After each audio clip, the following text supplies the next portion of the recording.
Баршаңызға сәлем, сіздермен компьютермен жұмыс ету барнасы және де мен қайып берген жадыра. Бүгінгі видео математика пәні мұғалімдеріне арналады. Сол үшін осы видеоның соңына дейін көреміз және де басқа да математиктерге осы видеоны таратамыз. Бұл видеода сіздерді kazmaz.net сайтымен таныстырмақпын. Өте көп мүмкіндіктері бар. Ақырындап шетінен таныстырайын. Ең бірінші сөздік бөліміне өтіп ашып көрейік.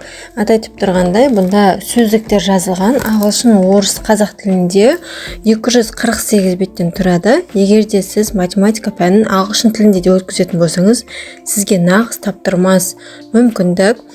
Келесі емтихан жұмыстары бөліміне жататын болсақ, бұнда ағылшын тіліндегі емтихан жұмыстары бар. Папкаларға бөлінген, ашып ішіне кіріп, әрқайсысын оқи берсеңіздер болады. Одан кейін сәл астыға түссек, тесттер жинағы бар. Көріп тұрғандарыңыздай тақырыптар бар. Әрқайсысын ішіне кіріп, қара берсеңіздер болады. Одан кейін келесі бөлім менталды арифметика дегенді ашып көрсек, бұнда сіздерге ауызша есеп шығаруға мүмкіндік беретін осындай бөлім ашылады. Мұнда қанша сұраққа дейін жауап бергіңіз келеді, қанша уақытта, соның барлығын өзіңіз қоя аласыз. Бастау дегенді басып есеп шығаруға болады. Одан кейін сөз жұмбақ бөліміне өтіп, сөз жұмбақ құрастыруыңызға болады балаларға. Мұнда сұрағыңызды және жасырылатын сөзді енгізіп, сұрақты енгізу дегенді басамыз, одан кейін кроссворд құрастыру дегенді басамыз. Қазір қалай екенін көрсетемін. Мінекей, қарап отырсаңыздар, сұрақтарды және жасырылған сөзді енгіздім. Осыдан кейін ғана кроссворд құрастыру дегенді басамын. Сол кезде автоматты түрде өзі осылай кроссворд құрастырып береді. Көлденеңінен қай сұрақтарды қойған, тігінен қай сұрақтарды жасырған, соны өздігінен көрсетіп, барлығын дайындап қойған. Баспаға жіберу дегенді басып, печать етіп алуға болады, яғни қағазға шығарып балалардың алдына қойсаңыздар болады. Немесе сурет түрінде интерактивті тақтадан көрсетіп, жұмысыңыз жасай берсеңіз болады. Келесі танысатын бөлім филворд деп аталады. Астында қолдану дегенді басамыз. Бұл дегеніміз жасырылған сөздерді табу. Тігінен, көлденеңінен, қиғашына сөздер жасырылады, соны табамыз. Бұны жасау үшін мұнда ақ 4 бұрышты тұр, осының ішіне сіздің салаңызға қатысты сөздерді энтерді басу арқылы жазасыздар және де астында тұрған құрастыру дегенді басасыздар. Сол кезде сіздің сөздеріңізді осы жоғарыдағы ұяшықтың ішіне енгізеді.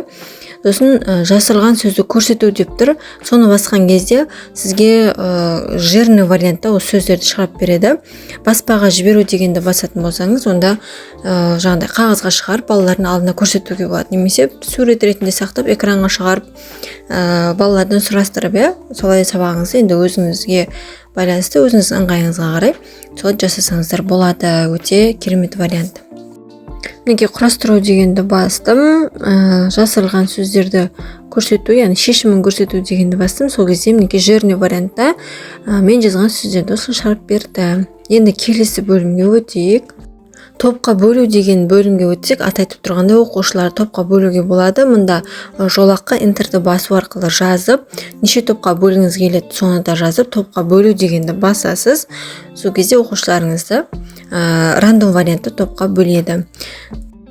Оқушыны таңдау бөліміне өтсек, біз оқушылардың тізімін жаза аламыз, оны сақтап және таңдау дегенді басу арқылы осы оқушылардың ішінен рандом вариантта кез келген оқушыны таңдап, мысалға тақтаға шығарамыз, үй тапсырмасын сұраймыз деген секілді осылай қолдансаңыздар болады.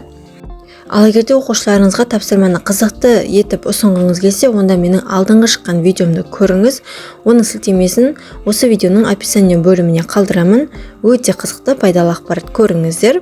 Енді онлайн сағат бөліміне өтейік. Бұнда сіз осылай сағатты көрсетіп қойып, неке мен осынша уақытта сіздерден тапсырманы жинап аламын деген секілді, яғни керегенше пайдаланасыздар.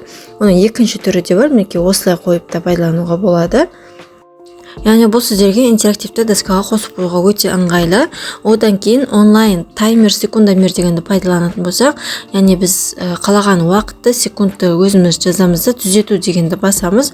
Сонда бізге яғни мысалы 5 минут уақыт беремін, тапсырманы осынша уақытта орындап боламыз деген секілді балаларға осындай уақыт беріп, шектеу беріп, яғни интерактивті доскаға осылай қойып, осылай да пайдалансаңыздар болады. Келесі ойындары бар. Мұнда судоку, өздеріңіз білетін көптеген ойындар түрлері бар. Осыны да балаларға ойнатсаңыздар болады. Бұл да математикалық тапсырмалар. Жалпы сайттың мүмкіндігі осындай, тағы да ішінде мүмкіндіктер көп. Менің айтпай кеткен, өздеріңіз осы сайтқа кіріп, анықтап көре берсеңіздер болады. Өте пайдалы. Егер де осы видеом сіздерге ұнаған болса, достарыңызбен бөлісіп, видеоға лайк басып, және де комментарий қалдыра кетіңіздер. Компьютермен жұмыс YouTube арнасында ұстаздарға керекті өте пайдалы видеолар көп, барлығын көріп шығуға кеңес беремін. Және де осында шығатын видеоларға кішігірім обзорды мен Insta және TikTok парақшамда көрсетіп отырамын. Парақшаларыма сілтемені описание бөліміне қалдырамын, тіркеле кетіңіздер.